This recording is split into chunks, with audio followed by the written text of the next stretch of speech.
गुरुदत्त कहते हैं कि तुम्हारी चेतना में एक बहुत बड़ा दुनिया है, जिसमें कि पहाड़, आसमान, सूरज, चांद, ये सब तुम्हारी चेतना का हिस्सा है। खाली भ्रम की वजह से वो बाहर दिखता है। तुम्हारी चेतना में एक बहुत बड़ी दुनिया है और भ्रम की वजह से ये अंदर के बजाय बाहर दिखाई देता है। और चूंकि तुम्हारी चेतना में से ये ब्रह्मांड निकला हुआ है, तो ये सपने की तरह है। ऐसे रात को सपना हमारी ही चेतना में से निकलता है, ऐसे ही दिन में जगा हुआ दुनिया भी हमारी चेतना में से ही निकला है, इसलिए ये झूठ है। नमस्कार दोस्तों, स्वागत है आपका इस सीरीज में जिसको हम कहते हैं त्रिपुरा रहस्य। इसमें गुरुदत्त त्रेय परशुराम को सिखाते हैं कैसे आप भू भुवः सुवः तीनों के पार डायरेक्टली चले जाओ। दो तरीके हैं कहीं से कहीं जाने के। एक तो धीरे धीरे, पुराने ज़माने में बैलगाड़ी से चलते थे, पैदल चलते थे, तांगे पे चलते थे, फिर तेज़ी से साइकिल, मोटरसाइकिल, कार वगैरह में चलते हैं, फिर ट्रेन आया और अब तो हवाई जहाज़ आ गया। गांव से बम्बई आप पहुंच सकते हैं बस 1-2 घंटे में ही। ये है डायरेक्ट एयरपोर्ट का रास्ता। ऐसे ही हम लोग भू भुवः सुवः तीनों को क्रॉस करके पहुंच सकते हैं उस जगह जहां पर आत्म अपने प्योर फॉर्म में रहती है। लेकिन ज़्यादातर लोग ये सवाल नहीं पूछना चाहते, क्योंकि ज़्यादातर लोगों का माइंड ऐसा कंफ्यूज्ड है कि बड़ा खुश है, इस दुनिया से बड़ा खुश है, उसे इस दुनिया का नशा है। आज मैं करीब 12:30-1 बजे गया था। एक 13वीं थी। हमारे एक डॉक्टर हैं, डॉक्टर आँख कान गले के डॉक्टर, बहुत अच्छे डॉक्टर, रवि टंडन। उनकी डेथ हो गई है, 13 दिन पहले हुई थी। बस रात को सोए थे, शरीर छोड़ दिया। सीसीटीवी कैमरा लगा हुआ था उनके रूम में। जब जान निकली है शायद 4-5 बजे, ज़रा सा हाथ पैर हिला, शांत हो गए। मुझे डाउट है कि हार्ट अटैक हुआ होगा। सर्दियों में सबसे कॉमन हार्ट अटैक है, और वैसे भी ज़्यादातर लोग हार्ट अटैक से मरते हैं। मैं गया, वहाँ टेंट लगा हुआ था, खाना सजा हुआ था, अभी खुला हुआ नहीं था लोगों के लिए खाना। जैसे दावत होती है उसकी दावत थी, अंदर पूजा चल रही थी, और थाली सज के पहले पंडित जी के लिए खाना बना, उसके बाद गाय खाएगा, कुत्ता खाएगा, ऐसे करके एक क्रियाक्रम का एक तरीका है। उसके बाद लोग खाएंगे, फिर चले जाएंगे। और मैं देख रहा था कि एक शादी में और एक 13वीं में अंतर खाली म्यूज़िक का है। अगर उस जगह पर कोई खूब धूम धड़ाके वाला म्यूज़िक चला देता तो कोई नहीं बता सकता था कि वहाँ पर शादी वादी नहीं है। लोग बैठे थे, उदास थे, मायूस थे। एक हमारे पुराने दोस्त हमको मिले वहाँ, वो देख रहे थे, बोल रहे थे बड़े अच्छे आदमी थे डॉक्टर साहब, हमको छोटी छोटी बात के लिए मदद करते थे, कोविड में भी हमको देखा, हमको इलाज किया। लेकिन कुछ देर बाद सबका दुख खत्म हो गया था। अपनी मम्मी के साथ रहते थे, मुझे लगता है माँ का दुख अभी भी रहेगा, क्योंकि माँ और वो दोनों साथ में रहते थे। उनकी वाइफ लखनऊ में रहती थी, अपने बच्चों को पढ़ा रही थी। एक बेटी MBBS कर रही है और एक बेटी शायद 12th वगैरह में है। दुख सबको हुआ, लेकिन वो दुख बहुत जल्दी हील हो जाता है। लोग भूल जाते हैं दुख मतलब इस दुनिया के दीवार पे एक चोट। जब हमको दुख मिलता है तो मन पहली बार पूछता है कि हे भगवान, क्या यही दुनिया की सच्चाई है? मुझे याद है जब मैंने जनुगा पाया था, उस समय हमारे घर में एक डेथ हुई थी, और मैंने पूछा था ऐसे ही आसमान में सर करके पूछा था, भगवान यही सच है दुनिया का कि एक आदमी मर जाता है? और मुझे लगता है मैंने बहुत ईमानदारी से पूछा होगा। मैं रोया नहीं था उस डेथ में, बट मेरे मन में यही सवाल आया था कि अगर ये सच है इस दुनिया का कि हर चीज़ मर जाएगी, तब तो ये झूठ है, दुनिया झूठ है। और फिर ज़नुगा आई थी मेरी लाइफ में। तो ज़्यादातर लोग ये सवाल उठने ही नहीं देते। वो मान लेते हैं कि हाँ, दुनिया में जन्म है और मरण है, और जब जन्म है मतलब जब आप दुनिया में हैं तो कुछ चीज़ें हैं जो आपको सुख देंगी, कुछ चीज़ें हैं जो दुख देंगी। तो दुख को दूर करो, सुख को नज़दीक करो। और ये मान्यता इतनी मजबूत है कि जो मर गया उसको भी यही मान्यता है। उसके मन में भी ये सवाल नहीं आता कि आखिर मौत और जन्म, इसके अलावा भी कोई ऐसी स्टेट है क्या जिसको मौत टच नहीं करती, जिसका जन्म नहीं होता। लेकिन उसको आदमी तभी पढ़ सकता है, तभी खोज सकता है, तभी ध्यान कर सकता है जब वो सीरियस हो, जागरूक हो और दुख को टीचर की तरह देखे। पता है क्या होता है, जब हम दुखी होते हैं तो हम खोजते हैं कंधा, कोई हमको सांत्वना दे दे, सुकून दे दे। मुझे याद है जब हमारे घर में एक दीदी के हस्बैंड की डेथ हुई थी तो बहुत रोती थी बेचारी कि कोई मुझे हेल्प कर दो। मेरी बुआ के साथ भी ऐसे ही हुआ। और वो जैसे हमको कंधा मिलता है, कोई ना कोई दे ही देता है। जैसे कंधा मिला, हमारी ज़िंदगी फिर से शुरू हो जाती है। हम भी अपने आप से कह देते हैं ज़िंदगी में दुख और सुख तो है ही। बुद्ध के साथ ऐसा नहीं हुआ। बुद्ध को जब पहली बार दुख हुआ, हल्का सा दुख, तो वो परेशान हो गए। उनको नहीं हुआ था, मतलब किसी और को दुख हुआ था, कोई और बीमार हुआ था, मरा था, बूढ़ा हुआ था। तब उन्होंने क्वेश्चन पूछना शुरू किया। हो ना हो परशुराम भी इस दुनिया में कंफर्टेबल हो गए होंगे। ताकतवर आदमी थे, तपस्वी आदमी थे, बाहुबल के साथ साथ साइकोलॉजिकल बल, तपस्या का बल, चमत्कारी शक्तियां भी रही होंगी उनके पास। लेकिन वो इस दुनिया के साथ हो गए होंगे कंफर्टेबल। ये नहीं होना है। गुरुदत्त कहते हैं कि तुम्हारी चेतना में एक बहुत बड़ा दुनिया है जिसमें कि पहाड़, आसमान, सूरज, चांद, ये सब तुम्हारी चेतना का हिस्सा है। खाली भ्रम की वजह से वो बाहर दिखता है। तुम्हारी चेतना में एक बहुत बड़ी दुनिया है और भ्रम की वजह से ये अंदर के बजाय बाहर दिखाई देता है। और चूंकि तुम्हारी चेतना में से ये ब्रह्मांड निकला हुआ है तो ये सपने की तरह है। ऐसे रात को सपना हमारी ही चेतना में से निकलता है, ऐसे ही दिन में जगा हुआ दुनिया भी हमारी चेतना में से ही निकला है। इसलिए ये झूठ है। जैसे मन में कोई विचार चले वो झूठ है, ऐसे ये भी झूठ है। झूठ की परिभाषा जानते हैं ना? झूठ वो जो कुछ देर तो महसूस होता है, बाद में खत्म हो जाता है। केवल ब्रह्म सत्य है। सत्य का डेफिनेशन जानते हैं ना? जो है और है। वो था और रहेगा नहीं, बस वो है। उसके बाद गुरुदत्त एक ऐसी बात कहते हैं जो कम से कम परशुराम जैसे आदमी को तो नहीं कहना चाहिए उन्हें। ये सब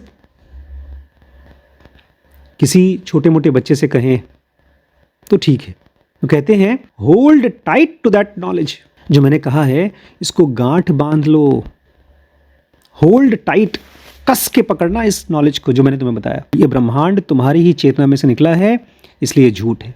इस बात को कस के पकड़ लो, अपनी गांठ बांध लो। वही सचमुच का ध्यान है। अब देखिए, पेड़ पौधा, नौकरी, मरीज, ये सब चीज़ झूठ नहीं है। फिलहाल तो झूठ नहीं है, हम देख रहे हैं उसको। झूठ क्या है?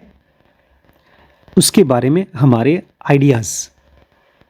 ये अच्छा आदमी है, ये मेरे बारे में बुरा सोचता है।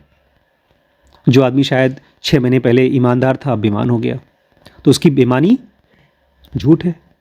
आज ईमानदार है, कुछ साल बाद फिर बेईमान हो जाएगा, तो उसकी बेईमानी या ईमानदारी झूठ है। हमारे आइडियाज़ जो हमारे मन में से किसी के लिए विचार निकलते हैं, वो झूठ है। हालांकि गुरुदत्त तो ये भी कहते हैं कि ये ब्रह्मांड भी झूठ है, बट कम से कम इसको तो हम देख ही सकते हैं कि किसी को मैं पसंद करता था, पहले बहुत अच्छा आदमी था, अब वो बेचारा ऐसी आदमी है। जो पहले मेरा आइडिया ये था, अब ये है। This is true meditation. अगर आप ये चीज़ देख सकें कि किसी भी इंसान को ना दोस्त ना दुश्मन की तरह देख सकें, क्योंकि वो सब चीज़ हमारे ही मन में से निकला हुआ है, तो ये है सच्चा मेडिटेशन, ट्रू मेडिटेशन। मन चुंबक की तरह कहीं जाना चाहता है, कहीं से दूर आना चाहता है, एक जगह स्थिर नहीं रह पाता। क्योंकि फिजिकल वर्ल्ड उसको लगता है नहीं नहीं मुझसे बाहर है कोई चीज़ और उसमें से कुछ चीज़ों को पकड़ना है, कुछ को छोड़ना है। उसको नहीं पता बेचारे को कि सब कुछ इसी में से निकल रहा है और सब कुछ झूठ है। अगर ये चीज़ याद रहे, गुरुदत्त कहते हैं, तो ये है सच्चा ध्यान, ट्रू मेडिटेशन। स्कूल में ना जब एग्ज़ाम पास आता था तो पापा मम्मी ऑब्वियसली डरते डांटते थे कि पढ़ाई लिखाई करो। फिर टीचर लोग कुछ बेचारे बहुत दयालु टीचर होते थे, तो जो फेल होने वाला बच्चा है उसको पहले ही बता देते थे कौन कौन सा इंपॉर्टेंट क्वेश्चन है, उसको पढ़ लो तो पास हो जाओगे। गुरुदत्त भी एक ऐसे ही इंपॉर्टेंट क्वेश्चन बता रहे हैं कि अगर ये सवाल अगर ये किया तो तुम कभी भी मुक्त नहीं हो पाओगे। एक इंपॉर्टेंट क्वेश्चन बता दिया, अब तुम्हारी जिम्मेदारी है, वो करना है तो करो, अगर वो किया तो कभी मुक्त नहीं हो पाओगे। कहते हैं अगर इस ब्रह्मांड में से तुम कोई ऐसी हरकत करते हो कि मुझे पर्सनल बेनिफिट होना चाहिए, मतलब मेरा फायदा होना चाहिए, तो तुम्हें मुक्ति नहीं मिलेगी। क्यों? पर्सनल बेनिफिट से मुक्ति का क्या सवाल है? देखिए दुनिया है, इसमें सब कुछ है और कह रहे हैं मेरे अंदर से दुनिया निकली है, ठीक है। अब उसी में से किसी चीज़ को, जो मेरे अंदर से दुनिया निकली है, उसमें से किसी चीज़ को मैं बोलता हूँ ये मेरा है और इसमें से मेरा फायदा होना चाहिए। तो मैंने अपने अंदर जाकर के ब्रह्म को जानने और महसूस करने के बजाय बाहर की किसी चीज़ को बोला कि ये मेरा है और इससे मेरा फ़ायदा होना चाहिए। तो मैंने अपने आप को पहले ही बता दिया कि मुझे इस फिजिकल वर्ल्ड में आना है बार बार। नहीं समझे? अगर तुमने अपना फ़ायदा करने के लिए कुछ करने की कोशिश की इस ब्रह्मांड में, जगत का फ़ायदा करो ठीक है, सबके कल्याण के लिए कुछ करना है करो, लेकिन अपना फ़ायदा करने के लिए कुछ किया तो मुक्ति नहीं मिलेगी। हाँ, जगत का फ़ायदा होता है, तुम्हारा भी होता है तो अच्छी बात है, हम लोग को अच्छा भी लगता है। एक भंडारा किया है, सब खा रहे हैं, हम भी खा रहे हैं। लेकिन मुझे याद है बचपन में जब दूल्हे की नई नई शादी होती थी चाचाओं की किसी की, तो भाई अपनी बीवी को खुश करने के लिए क्या करते थे, गए और चुपके से उसके लिए जलेबी ले आए, वो खुश करने के लिए, अपनी बीवी है ना। अब बाराती आए हैं, छोटे छोटे कम से कम दर्जन बच्चे हैं, सबके लिए लाना पड़ेगा तो 5 किलो जलेबी लाना पड़ेगा। ले आए, आधा किलो अपनी गर्लफ्रेंड के लिए, बीवी के लिए ले आए नहीं। तो जैसे ही बाकियों को पता चलेगा अच्छा अच्छा अच्छा हमको धोखा दे रहे हो। इस दुनिया में अगर पर्सनल बेनिफिट करने के लिए कुछ किया तो ये दुनिया ही तुम्हारी दुश्मन बन जाएगी, ये तुमको पकड़कर अपने पास रखेगी। मुझसे आज वैभव पूछ रहा था कि उनकी डेथ हो गई तो सबकी पूजा पाठ हो रही है, तेरा भी हो रही है, क्यों हो रहा है? तो बड़ी मम्मी ने बताया कि भाई आत्मा जो होती है वो भटकती रहती है, तो 13 दिन तक घर में ऐसा कुछ हिसाब किताब किया जाता है कि उसको ये पता चल जाए आत्मा को कि तुम जाओ यहाँ से, अब तुम दूसरी दुनिया में जाओ। तो वैभव पूछते हैं मेरे मरने के बाद भी करेंगे आप? मैंने कहा चालाकी ना करो, तुमसे पहले तो हम लोग मरेंगे। अगर भगवान ने सब कुछ ठीक ठाक किया तो पहले हम लोग मरेंगे, बाद में तुम मरोगे। तो तुम बताओ, तुम हमारे बाद ये सब क्रियाक्रम करोगे कि बोलोगे अरे छोड़ो यार बुढ़ा बुढ़िया गए? तो हंस रहा था। लेकिन एक बड़ी अच्छी बात आचार्य रजनीश ने अपने मरने के बाद अपने लिखवाया था अपने समाधि पे कि ओशो कभी पैदा नहीं हुए, कभी मरे नहीं, केवल इस दुनिया को विजिट करने आए थे, अब चले गए। जिस दिन जन्म हुए थे उस दिन वो दुनिया में विजिट करने आए और जिस दिन मरे उस दिन विजिट करके चले गए। मेरे हिसाब से अगर कोई मरता है तो वो आराम की नींद ले रहा है। जिसको ये समझ में आ जाता है ना, उसके लिए मौत एक शुभ चीज़ होती है। अगर वो समाधि नहीं ले पाया है तब भी उसका मन आराम से सो पाता है। और जिसको ये समझ में आ पाता है कि सोने वाली स्टेट, बिना विचारों की स्टेट, विचारों वाली स्टेट से ज़्यादा अच्छी है, उसका दिन में भी विचार कम हो जाते हैं। वो ऐसी हरकतें कम करना चाहता है जिससे उसके विचार उसको डिस्टर्ब करें। देखिए, जब तक आप शरीर में हैं तो सबसे पवित्र स्टेट है स्टेट ऑफ आई एम, मैं हूं की स्थिति। मैं शरीर में हूं ये नहीं, वो तो बात की स्थिति है, मैं हूं ये स्टेट। और ये आती कहां से है? शरीर से। शरीर, प्राण और आत्मन, ये तीनों जब मिलते हैं, शरीर, प्राण और आत्मन जब ये तीनों मिलते हैं तब बनता है मैं हूं का स्टेट। जैसे ही शरीर हट जाता है बचा प्राण और आत्मन, तो मैं हूं का स्टेट खत्म हो जाता है। भगवान की बड़ी कृपा है कि रात को 6-7 घंटे के लिए ये हमको अनुभव होता है। रोज रात को 6-7 घंटे के लिए हम नहीं होते, पता ही नहीं होता हम कहाँ हैं। गुरुदत्त कहते हैं शरीर प्राण और आत्मन से मैं हूं का स्टेट आता है। अगर तुम्हारे पास कोई झंझट कोई प्रॉब्लम है तो उसको साइड रखो और दिन में भी अपने साथ स्टेबल हो। जैसी रात को सोते समय तुम्हारा मन एकदम आराम से है, ऐसे दिन में जगते समय अपने अंदर में स्टेबल हो जाओ, रियाज करो। देखिए ध्यान तो अपने आप होता है, समाधि तो अपने आप लगती है, लेकिन जब भी हम दिन में कुछ करते हैं, खास तौर से कोई चीज़ हमें डिस्टर्ब करती है, तो हमारी समाधि को रोकती है। मैंने आपको एक कहानी बताई थी, एक फिल्म में बड़ा अच्छा सीन था जिसमें एक बहुत बहादुर राजा था, बहुत बहादुर राजा, इतना बहादुर था कि एक छोटा सा देश का राजा था जिसमें होंगे 10-15 हज़ार लोग, और वो लड़ने के लिए लड़ गया एक बहुत बड़े राजा से। लड़ाई में अपने 300 लोगों को लेकर गया 10,000 के खिलाफ। उसको पता था कि मरेगा, लेकिन उसको ये भी पता था अगर हम 300 लोग मर गए तो हमारे जैसे कई देश खड़े हो जाएंगे उसके खिलाफ। तो वो चीज़ दुनिया को बताने के लिए गया कि हम छोटे से हैं, अपनी इज्जत बचाने के लिए हम मरेंगे नहीं, हम तुम्हारे सामने झुकेंगे नहीं। तो लड़ाई से एक दिन पहले वो थोड़ा चिंता कर रहा था कि मैं मरूंगा या क्या होगा, मेरे साथ 300 लोग मरेंगे तो क्या होगा। उसकी वाइफ बड़ी अच्छी बात बोलती है वो फिल्म में, और सच में एक घटना हुई थी। कहती है तुम किस चीज़ से डिस्टर्ब्ड हो, कल की लड़ाई से? तो बोलता है शायद। उसकी बीवी बोलती है बस एक ही चीज़ तुमको डिस्टर्ब करना चाहिए और कोई चीज़ नहीं।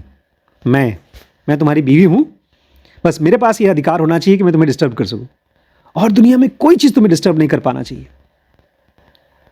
मुझे अच्छा लगा। ये कह रही है कि मतलब मैं तुमको प्यार करती हूँ, तुम सबसे ज़्यादा प्यार मुझे करो, बस बाकी चीज़ की चिंता मत करो। हालांकि उसको मोटिवेट कर रही थी कि मैं डर नहीं रही हूँ, तुम मरोगे तो मुझे कोई फ़र्क नहीं पड़ेगा, दुनिया को बचाओ। यहाँ पर गुरुदत्त कह रहे हैं कि जब दिन में आप बैठे हैं, कुर्सी पर बैठे हैं, आप आराम से काम धाम करिए, लेकिन डिस्टर्ब मत होइए किसी चीज़ से। अपनी प्रॉब्लम्स को बगल रख दीजिए। मतलब ठीक है वो प्रॉब्लम है, उसके बारे में सोचूंगा, उसको सुधारूंगा, उसके ऊपर काम करूंगा, लेकिन मैं डिस्टर्ब नहीं होऊंगा उससे। अपनी तकलीफ़ों को साइड में रखो और अपने सेल्फ के साथ में, अपने साथ में स्टेबल हो जाओ।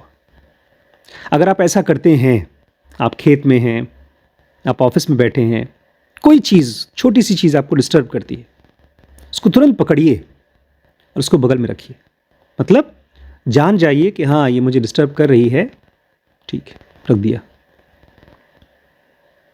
जैसे ही आप साइड में रखेंगे, आप थोड़ा सा और नज़दीक हो जाएंगे अपने आत्मन के। इस तरह से जब दिन में 100 बार अपनी प्रॉब्लम्स को साइड में रख देंगे कि ठीक है ये प्रॉब्लम है, जिसने दिया है वो सॉल्व करेगा, तब धीमे धीमे आप हर बार उसी के पास पहुंचेंगे जिसने वो प्रॉब्लम दी है।